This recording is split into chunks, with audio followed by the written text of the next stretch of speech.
Welcome back to another episode of Stand on Guard. I'm your host, David Crayden. You're watching the Crayden's Right channel. And thanks for joining us again today on this weekend. Guess what's coming up on Monday? It's an important vote on the carbon tax, and I'll be back in a few moments to try to explain what's actually going on here. So we are in a very precarious position in this country. We need political change, but we also need the resolve to resist.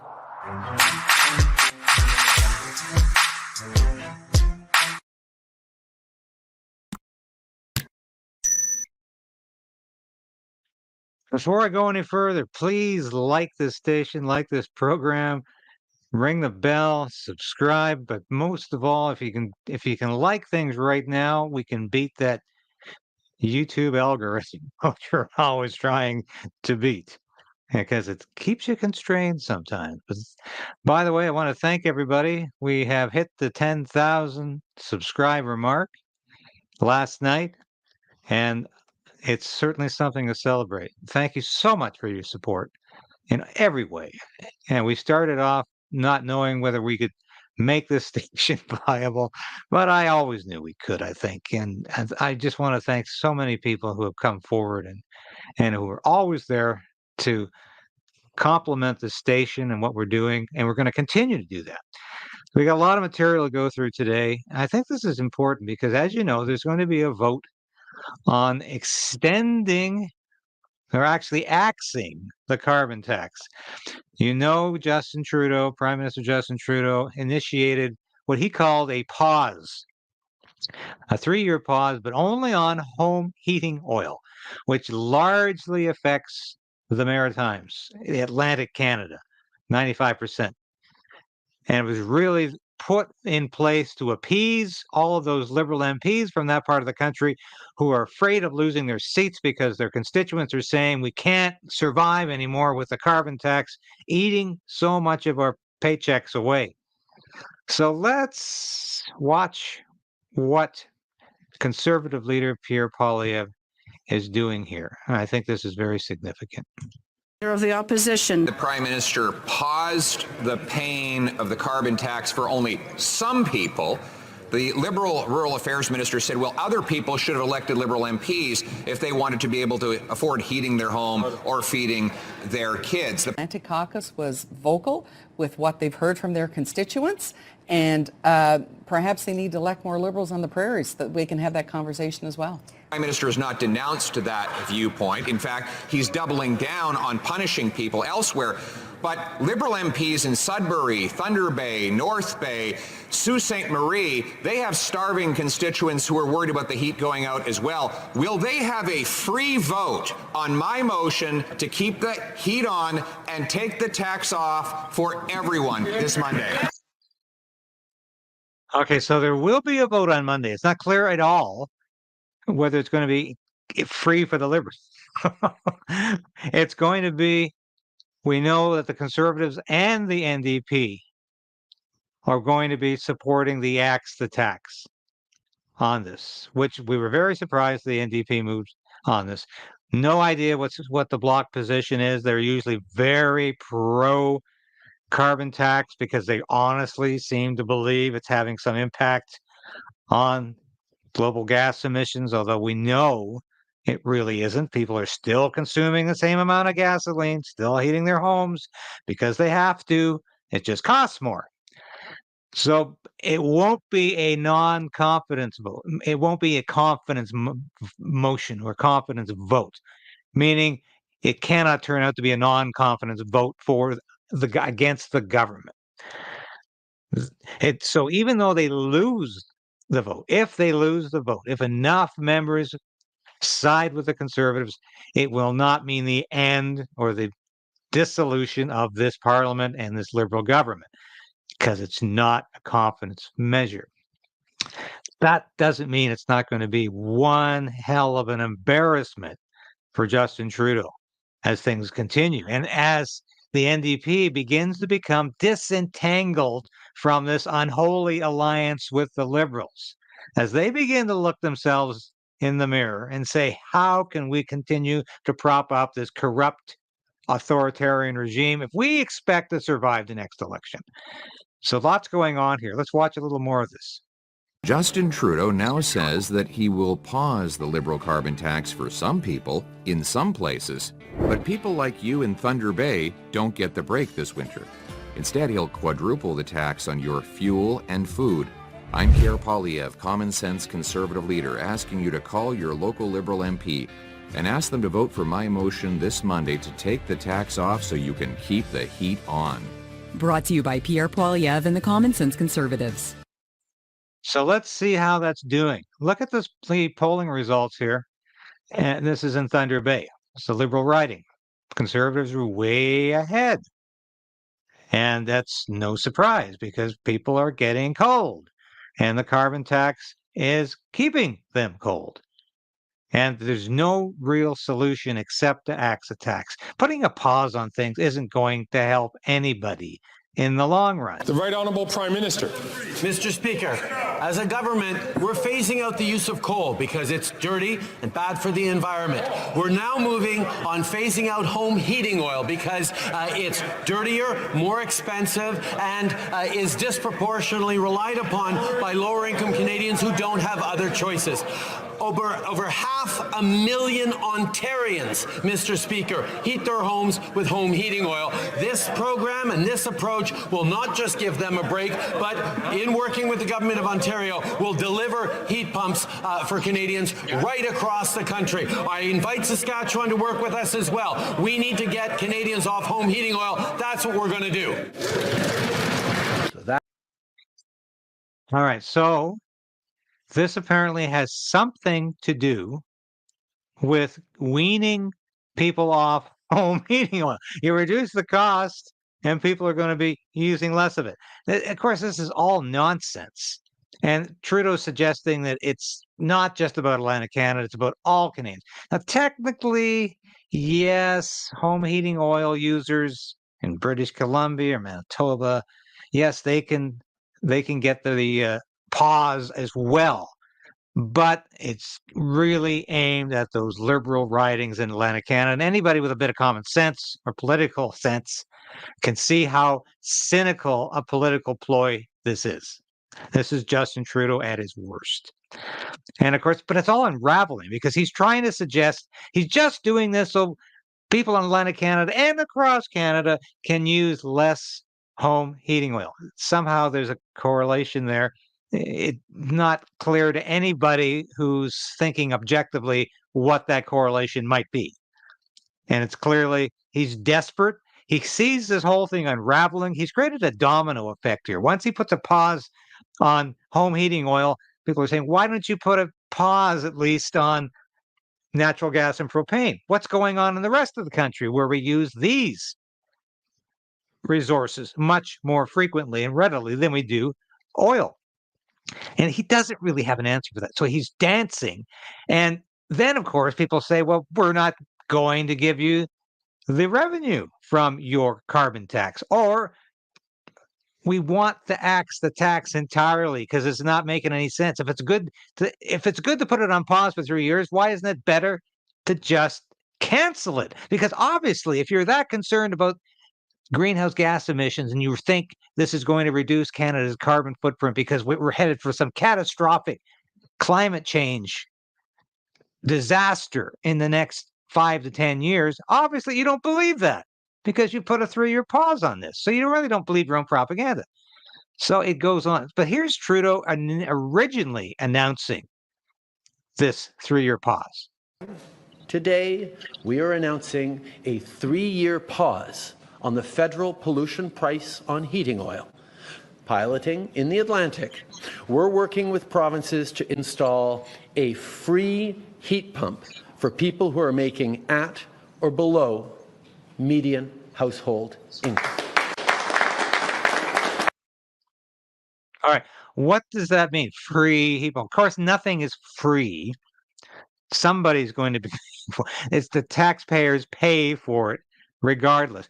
But okay, so the people who are going to get their free heat pump. They have to be living below the median income, which is basically the poverty line. And people who are making less than the median income, which is about $30,000 a year per household, not individual, per household, probably aren't homeowners and probably won't be looking for a heat pump because they don't have a home to use it in. And they won't be using it in their rented apartment.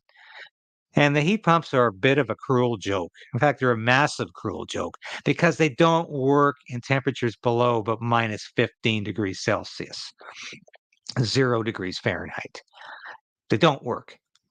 And most of Canada has to endure temperatures well below the minus 15 degrees Celsius mark throughout much of the winter, certainly January and February. Anyone who lives in Canada, has lived anywhere except Vancouver, knows that. And it's quite obvious. So what's going on with these heat pumps? This is all part of this game. Oh, we're doing this so people will switch to heat pumps and then they'll freeze. And they'll freeze either way. That's really the strategy here. Whether or not you shut off the power, tell people they can't use fossil fuels, or you tell them to use heat pumps, which, by the way, require electricity to operate, so they're not carbon neutral. The object here for the Liberal government is that people just freeze in the name of climate change fighting, in the name of fighting the good fight, in the name of ideology. That's what this is all about. So a lot of people are upset about this, and including Premier Scott Moe in Saskatchewan. Now, Scott Moe is saying, hey, you guys aren't going to exempt people in Saskatchewan who use natural gas and propane. No way. And he's advertising that these heat pumps don't work, that there's no way this is going to work. And it's just, as I said, it's a domino effect. Once Trudeau admitted the thing is a whole political sham, it's a farce, he really doesn't think that there is any catastrophe coming because of climate change, because he's allowed a 3-year pause for purely political reasons. People start to say, hey, what about me? What about us? What about my province? What about this source of fuel? Why isn't that affected? So Premier Scott Moe is saying he's not going to be giving back the revenue for carbon tax to the federal government. He's not going to be collecting it. So that's a significant thing. And what is the Premier of Alberta, Danielle Smith, saying? We're going to have a federal government asserting that they have to have this power so everybody is treated equally, and then they don't treat everyone equally. It seems to me that that's something we should go back to the court and ask them whether or not they want to reconsider whether this is an appropriate use of the federal powers. I would rather this have a political solution. I would rather the federal government accept that if this is a painful tax going into winter for Atlantic Canadians, it's a painful tax going into the winter for everyone, and just make sure that he does the right thing and takes the tax off for all types of home heating in every province. So Alberta's upset. Rightfully so, because they're being told they can't use they can't basically use fossil fuels, and they don't have hydroelectricity because they don't have the same sources of water as Quebec and Ontario. So that's not an option. So Alberta's upset about this. And of course they are. It's more of the domino effect. And here's more of that. More domino effect. Just push a little further westward in Canada to BC. If in fact we are going to be the next pilot site. The opposition BC United skeptical about the federal government's turn here and the promise to give away free heat pumps, saying it's relief now the British Columbians need. I have met with tradespeople, with seniors, with others that are really struggling right now just to get food on their table, and they need relief today. They don't need a $20,000 free heat pump. Even Ontario, that requested the meeting about the pension plan, called on the federal government to remove the carbon tax on natural gas. I'll just say this, we're talking about national unity and the Canada pension plan. This carbon tax is now becoming an issue of national unity. Will there be any further exemptions to the carbon tax on home heating? No. So we have Ontario, largest province in Canada, also pushing back, saying It's time to just end this thing and it's not equitable. Why is Trudeau favoring some people in Canada over others? Why is he favoring some fossil fuels over other fossil fuels? What's going on? This is a sham. And of course, we get the response from the Deputy Prime Minister there, Chrystia Freeland, who says, no, no, no, we're going to stick to it. No more carve-outs, as Trudeau said, but we're going to stick to this plan, even though the whole thing is imploding and the dominoes continue to fall. And this is becoming a political disaster for the Trudeau government. And I don't think Trudeau saw this coming because he's not a strategic thinker. But I don't think anybody, including Freeland, who's a little brighter than Trudeau, saw this coming. And it's become an outright disaster. So what's happening next? Watch this. The joint statement on the federal carbon tax. We've got 5 premiers all saying that the carbon tax must end entirely. Forget about your 3-way pause. For your 3-year pause. Forget about just putting it on hold for a while, like some Liberal MPs from Atlantic Canada have suggested. It's not working. It is not working. So the question as to whether or not his MPs would have a free vote, which begs the question whether his NDP MPs will get a free vote. The Saskatchewan NDP has just voted to endorse my motion to give equal tax-free heat for all Canadians. That is the position of the NDP in BC, Manitoba, and Alberta as well. Now the question is whether the NDP will vote against its cash-strapped constituents and in favor of the Prime Minister. So can the PM tell us, is this vote part of the coalition agreement, or does the NDP have the freedom to vote for their constituents? Well, as we'll hear in a minute, clearly there was no backroom deal going on here between the Liberals and the NDP, like there usually is, because the NDP announced, and we'll hear in a minute, that they will be supporting the Conservative motion.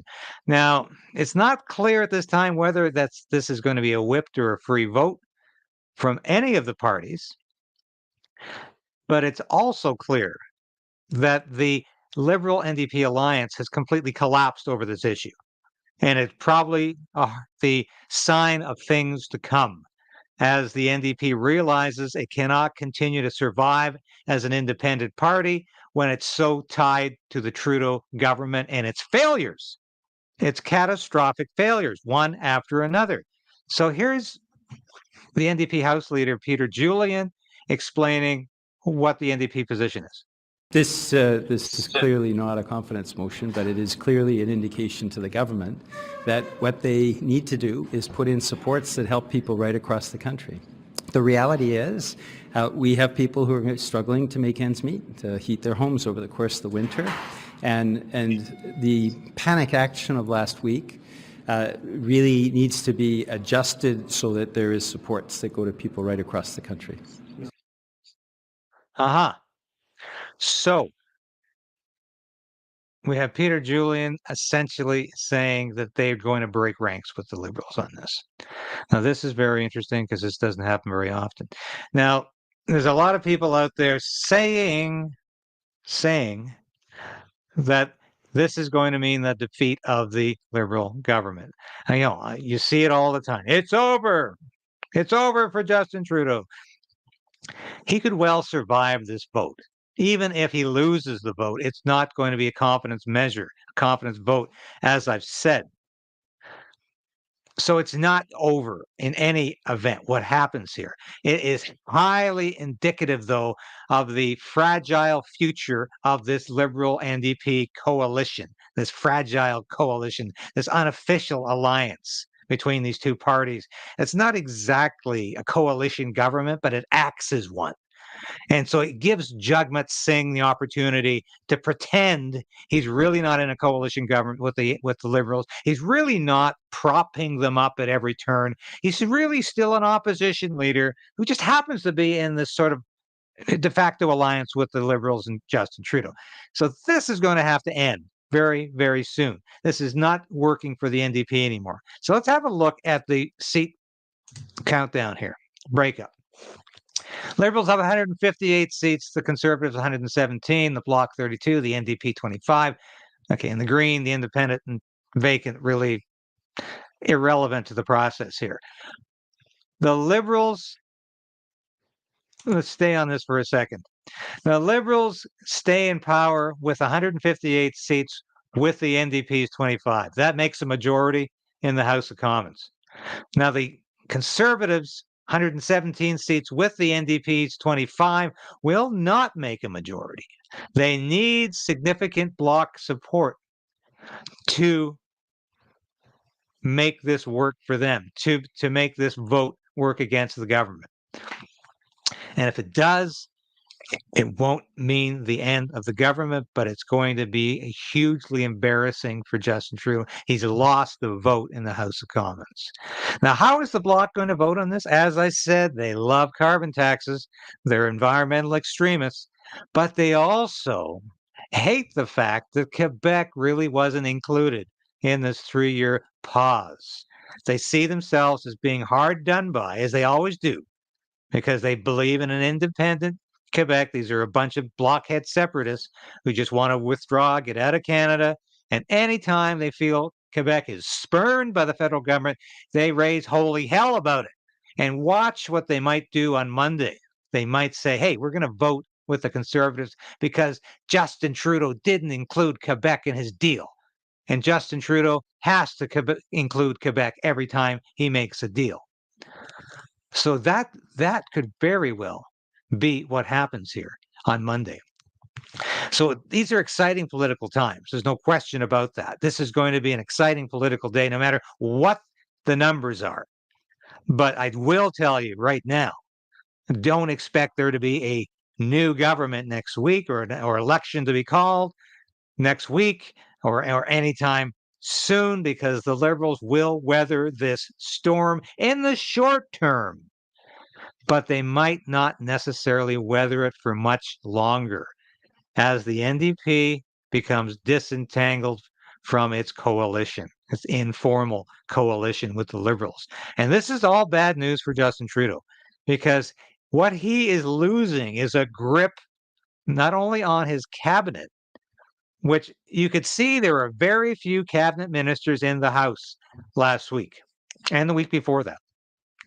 Very few cabinet ministers. In fact, every time a question was leveled at a cabinet minister, about 90% of the time a parliamentary secretary got to their feet, his or her feet, and answered the question because the cabinet minister wasn't there. Now, that's a good sign that Trudeau's popularity within the cabinet is softening and his control over the cabinet is weakening. And I think as well, he's losing tremendous caucus support, not just in Atlantic Canada, but from these Liberal MPs who say, hey, this carbon tax is a hard sell. It's not working. It's not, we can't go into this next election waving the flag of carbon tax, because it's not effective. It's not winnable. It's not saleable. And people are saying, forget it. I'm tired of paying all this extra money. And I don't want this tax to quadruple to 61 cents a liter on every liter of gas at the pump. They don't want that. And that's the future for Justin Trudeau. He is going to be on the defensive for however long he remains in power before the next election.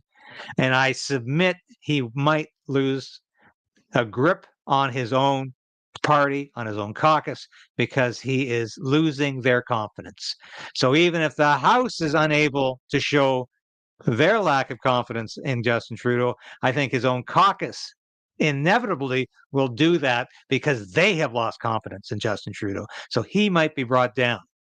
That still means we've got to replace this Liberal government because it is committed to policies, Justin Trudeau being there or not, that are anathema to freedom and good government and economic prosperity in Canada.